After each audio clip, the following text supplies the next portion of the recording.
अस्सलामु अलैकुम वरहमतुल्लाहि वबरकातुहू। दोस्तों, आज की तारीख़ में इंशाअल्लाह एक ऐसी दुआ पढ़ी जाती है जो तुरंत मगरिब की नमाज के बाद पढ़ी जाती है।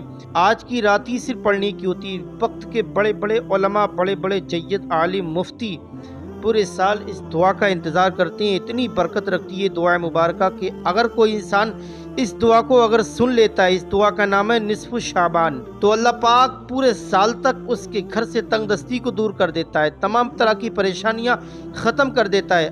किसी भी किस्म की कोई दिक्कत या परेशानी हो, चाहे बीमारियां ज़्यादा रहती हों, इंशाअल्लाह आपका घर बिल्कुल पाक व साफ़ हो जाएगा, हमेशा के लिए साफ़ सुथरा हो जाएगा।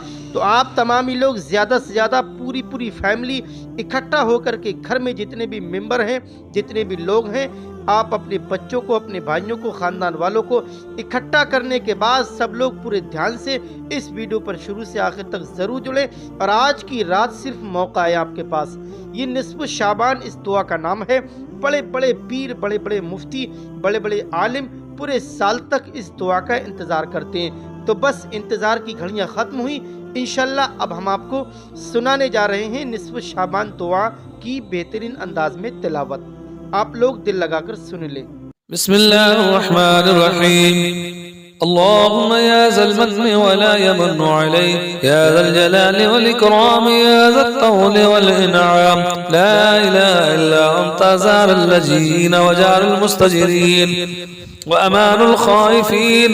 अल्लाहुम्मा इन कुन्ता कतबतनी इंदक फी उम्मिल किताब शक़िय्या أو محروما أو مطرودا أو مقترا علي في الرزق فمحو اللهم بفضلك شقاوتي وحرماني وطردي واقتتاري في الرزق واقتتار الرزق وأثبتني عندك في أم الكتاب سعيدا مرزوقا موفقا للخيرات فإنك قلت وقولك الحق في كتابك المنزل على لسان نبيك المرسل ويمحو الله ما يشاء ويثبت عنده أم الكتاب.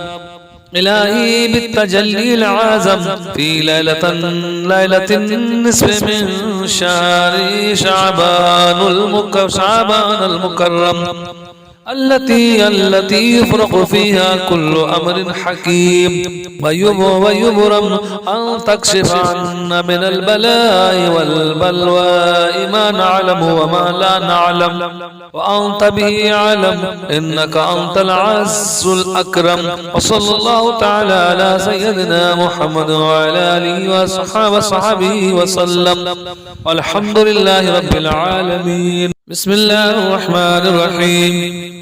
اللهم يا ذا المن ولا يمن عليه يا ذا الجلال والإكرام يا ذا الطول والإنعام لا إله إلا أنت زار اللجين وجار المستجرين وأمان الخائفين. اللهم إن كنت كتبتني عندك في أم الكتاب شقيا أو محروما أو مطرودا أو مقترا علي في الرزق فمحو اللهم بفضلك شقاوتي وحرماني وطردي واقتتاري في الرزق واقتتار الرزق وأثبتني عندك في أم الكتاب سعيدا مرزوقا موفقا للخيرات فإنك قلت وقولك الحق في كتابك المنزل على لسان نبيك المرسل ويمحو الله ما يشاء ويثبت عنده أم الكتاب.